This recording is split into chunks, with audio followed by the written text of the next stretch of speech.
नमस्कार, बहुत स्वागत है आपका न्यूज़ 18 के डिजिटल प्लेटफॉर्म पर। मैं हूं आपके साथ अंशिका पाठक। ट्रंप बोले ईरान में फैसले कौन ले रहा है साफ नहीं।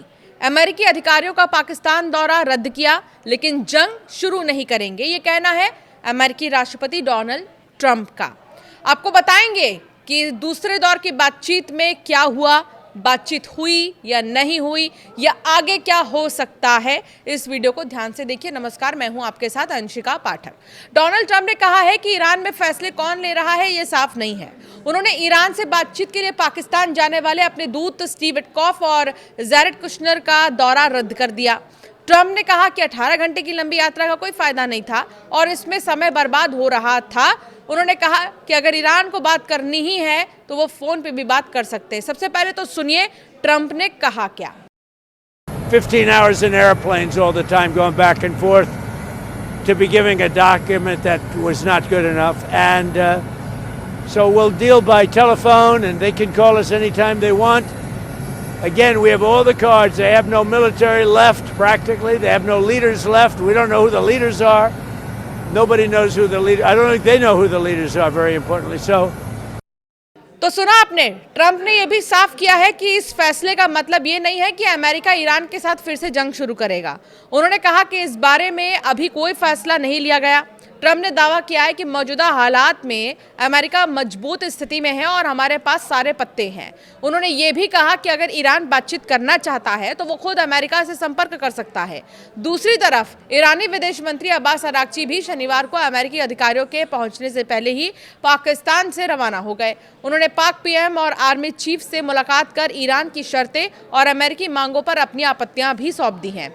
पिछले 24 घंटे में 5 बड़े अपडेट जल्दी से आपको दे देते हैं। ईरानी विदेश मंत्री ने कहा पाकिस्तान दौरा काफी उपयोगी रहा। अब्बास अराक्ची ने पाकिस्तान दौरे को काफी उपयोगी बताया। उन्होंने शांति बहाल करने के लिए पाकिस्तान की कोशिशों की तारीफ की है। दूसरा, जर्मनी हॉर्मुज स्ट्रेट मिशन में शामिल होगा।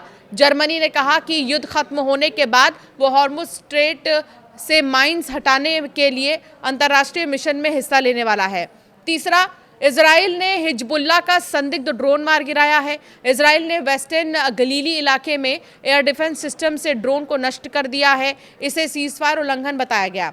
चौथा, मिनाब स्कूल हमले पर एआई वीडियो जारी किया गया। ईरान ने 28 फरवरी को मिनाब स्कूल हमले में मारी गई एक छात्रा का एआई वीडियो जारी किया है। इसे फातिमा की कहानी नाम दिया है। जंग के बाद हज यात्रियों का पहला जत्था मदीना पहुंचा है। ईरान से हज यात्रियों का पहला जत्था सऊदी अरब पहुंच चुका है। इसे दोनों ही देशों के संबंधों के सामान्य होने के तौर पर देखा जा रहा है। तो ईरान जंग में इस्तेमाल होने वाले 4 अहम शब्द कौन से हैं वो आप समझिए। सबसे पहले हॉर्मुज स्ट्रेट ईरान और ओमान के बीच है। इस नाम की उत्पत्ति को लेकर अलग अलग राय है, लेकिन सबसे ज़्यादा माना जाता है कि ये अहूरा मजदा से जुड़ा है, जो ज़ोरोएस्ट्रियन धर्म में सबसे बड़े देवता है। इसका मतलब होता है बुद्धिमान भगवान। इसके अलावा शाहिद, ये ईरान के सस्ते ड्रोन होते हैं जिन्हें अक्सर कामिकाज़े ड्रोन कहा जाता है। ये ड्रोन अपने साथ विस्फोटक ले जाते हैं और सीधे टारगेट पर जाकर टकराते हैं। सबसे बड़ी खासियत यह है कि ये सस्ते और आसान तकनीक से बनाए जाते हैं। इसी वजह से इन्हें बड़ी संख्या में तैयार किया जा सकता है।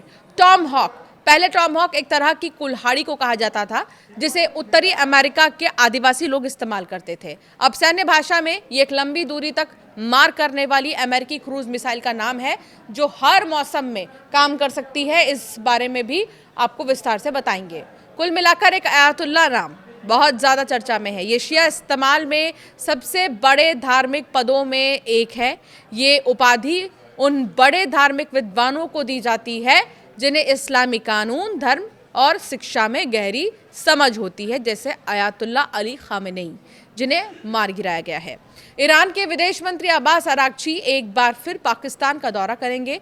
रिपोर्ट्स के मुताबिक वो ओमान यात्रा के बाद रूस जाते समय इस्लामाबाद लौटेंगे, जहां युद्ध खत्म करने से जुड़े मुद्दों पर चर्चा होगी। ईरान की IRNA न्यूज़ एजेंसी के अनुसार अराक्ची रविवार को पाकिस्तान पहुंच सकते हैं। रिपोर्ट में कहा गया है कि अराक्ची के प्रतिनिधिमंडल के कुछ सदस्य पहले ही तेहरान लौट गए हैं, जहां वो युद्ध खत्म करने से जुड़े मुद्दों पर परामर्श और निर्देश ले रहे हैं। ये सदस्य बाद में दोबारा इस्लामाबाद में आरागची के साथ जुड़ेंगे ताकि आगे की कूटनीतिक प्रक्रिया को आगे बढ़ाया जा सके। ये दौरा ऐसे समय हो रहा है जब अमेरिका और ईरान के बीच तनाव बना हुआ है और शांति वार्ता को लेकर कोशिशें लगातार जारी हैं।